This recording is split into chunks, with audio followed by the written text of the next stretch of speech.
رشتہ ناتا مولانا حسین احمد آزاد۔ مولانا حسین احمد آزاد اردو کے ایک مایہ ناز ادیب، نقاد اور مورخ ہیں۔ آپ کو اردو زبان کا تاریخی نویس بھی مانا جاتا ہے۔ انہیں ان کی ادبی خدمات کی وجہ سے حکومت نے انہیں شمس العلماء کا خطاب سے بھی نوازا ہے۔ مولانا کا انداز تحریر بہت خوبصورت ہے۔ ان کی تحریر میں سادگی، سلاست اور روانی نمایاں ہے۔ ان کی تحریر میں الفاظ کی شیرینی ہے۔ وہ سادہ اور خوبصورت جملوں کی مدد سے اپنے اظہار و بیاں کو چار چاند لگا دیتے ہیں۔ انہوں نے اپنا یہ مضمون رشتہ ناتا، رشتوں کی بے قدری، اپنے فرائض سے غفلت اور دوسروں کے حقوق کی عدم ادائیگی کے تناظر میں لکھا ہے۔ مولانا کی زبان فارسی تھی، مگر ان کو اردو زبان پر بھی عبور حاصل تھا۔ انہوں نے برسوں تدریسی فرائض سر انجام دینے، یہی وجہ ہے کہ ان کا مضمون ناصحانہ انداز کا حامل ہے۔ ان کی تحریر میں تخیل کا اثر بھی خوب پایا جاتا ہے۔ وہ اپنی آنے والی نسل کی تربیت کی بات کرتے ہیں، باہمی احترام کی قدروں کی اہمیت کو جتاتے ہیں۔ ان کے مثبت خیالات ظاہری اور باطنی تربیت کے ساتھ روح کی بھی تسکین کا سامان مہیا کرتے ہیں۔ ان کی علمی اور ادبی تحریر سے اخلاقی اور تہذیبی اقدار نمایاں ہوتے ہیں، بلکہ افکار کی بلندی سے خوشی اور نشاط کی کیفیت بھی طاری ہوتی ہے۔ آزاد اپنے مضمون رشتہ ناتا میں یہ سبق دیتے ہیں کہ ہمیں کام ضرور کرنا چاہیے اور کامیابیاں بھی ضرور حاصل کرنی چاہیے، لیکن اس دوڑ میں ان رشتوں کو نہ بھولیں جو آپ کے اپنے ہیں، جن کو ہر لمحے آپ کے پیار، محبت اور توجہ کی ضرورت ہوتی ہے۔ اپنے ان قریبی رشتوں کو کسی صورت نظر انداز نہ کریں۔ آزاد ہمیں ان رشتوں کی اہمیت کے بارے میں بتانا چاہ رہے ہیں۔ جو تم سے بڑا ہو اس کو بڑا سمجھو، جو تمہارا بزرگ ہو اس کی خدمت کرو، کیونکہ جب تک تم اس کی خدمت نہ کرو گے اس کے حق سے نہ ادا ہوگے۔ اس سبق میں مصنف نے نہ صرف دھدیال بلکہ ننھیال کے رشتوں کی اہمیت کو اجاگر کرتے ہیں۔ وہ کہتے ہیں ہمیں اپنے دادا، دادی، نانا، نانی کی بہت عزت احترام کرنا چاہیے اور ان سے پیار محبت کرنا چاہیے۔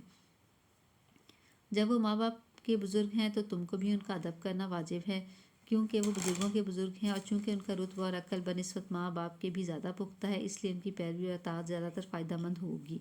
مصنف کہتے ہیں اگر ہم اپنے بزرگوں کی ان کی زندگی میں عزت کریں گے تو ہمارے چھوٹے یعنی اولاد بڑھاپے میں ہماری بھی عزت و تکریم کرے گی۔ آزاد نے ان رشتوں کی طرح بھی توجہ دلائی ہے جنہیں آج ہم کافی حد تک فراموش کر چکے ہیں اور انہیں ہم اہم نہیں سمجھتے، جیسے ماموں، ممانی، پھپھا، پھپھو، خالو، خالہ وغیرہ۔ چچا چچی تمہارے ماں باپ کی جگہ ہے، کیونکہ جس دادا دادی کی اولاد تمہارا باپ ہے اس کی اولاد وہ ہیں، اور تمہارے نامور یا بھلائی سے ان کی بھی ناموری اور نیک نامی ہے، اور تمہاری بدنامی میں ان کی بھی بدنامی ہے۔ اس طرح مصنف ہمیں سمجھاتے ہیں کہ چچا تمہارا عمر میں چھوٹا ہو تو اس کی بھی تعظیم کرو، کیونکہ اس کا رشتہ بڑا ہے، تمہارے دادا کا بیٹا ہے اور تمہارے باپ کا بھائی ہے۔ مصنف زور دیتے ہیں کہ پھوپھی اور پھوپھا کو بھی ماں باپ کے برابر سمجھنا چاہیے۔ مثل مشہور ہے کہ ماں بیٹے دو ذات، پھوپھی بھتیجا ایک ذات۔ مصنف کہتے ہیں تم ان کا حق ادا کرو، ان کا حق تم پر یہ ہے کہ ان کی خدمت کرو اور عزت کرو، اور تمہارا حق ان پر یہ ہے کہ تم پر شفقت بزرگرانہ رکھے۔ اس طرح ماموں، ممانی، خالو، خالہ سب بزرگ ہیں، ماں باپ کے برابر ہیں۔ نبی صلی اللہ علیہ وسلم نے فرمایا جنت ماں کے قدموں تلے ہے۔ باپ کی رضا میں خدا کی رضا ہے۔ ہمارے نبی صلی اللہ علیہ وسلم نے فرمایا جو چھوٹوں پر شفقت نہیں کرتا اور بڑوں کی عزت نہیں کرتا وہ ہم میں سے نہیں۔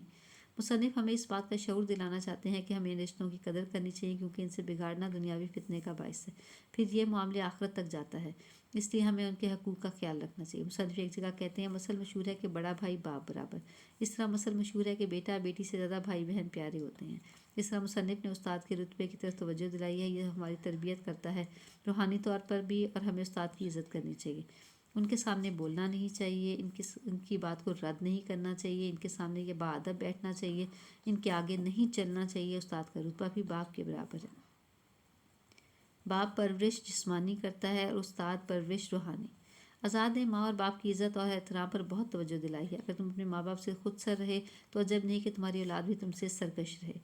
آزاد یہ بتانا چاہتے ہیں کہ جو بچے والدین کی عزت کرتے ہیں ان کو بخت لگتا ہے، کامیابیاں ملتی ہیں، مشکلیں آسان ہوتی ہیں۔ جو لڑکے اپنے ماں باپ کی اطاعت میں رہے وہ صاحب اقبال ہوتے ہیں، اور جو ان سے برگشتہ رہتے ہیں وہ ہمیشہ بد اقبال اور ذل و خوار ہوتے ہیں۔ مصنف کہتے ہیں کہ جیسا سلوک ہم اپنے بچوں کے سامنے اپنے والدین سے کریں گے ویسا ہی سلوک وہ ہمارے ساتھ کریں گے۔ مصنف نے بہت زور دیا ہے کہ اپنی نسل کی بہتری کے لیے اور آنے والے اپنے بڑھاپے کے لیے تم خود اپنے بڑوں کی عزت کرو، ان کی قدر کرو، ان کی خدمت کرو، تاکہ تمہارے چھوٹے تم ہی سے سیکھیں۔ مولانا کا انداز تحریر بہت خوبصورت ہے، ان کے اسلوب میں سلاست اور روانی ہے، اور انہوں نے اپنی تحریر میں تشبیہات اور استعارات استعمال کر کے اسے پورا اثر بنا دی ہے۔ آزاد کہتے ہیں جس شخص کو بزرگ کی تعظیم کی عادت ہوگی وہ خدا کی عبادت بھی دل سے کرے گا۔ جو ماں باپ کے حقوق، پرورش اور محنت کو نہ مانے گا خدا کے حقوق نعمت کو کیا پہچانے گا جو کہ آنکھوں سے بھی غائب ہے اور دیتا لیتا ہوا بھی دکھائی نہیں دیتا۔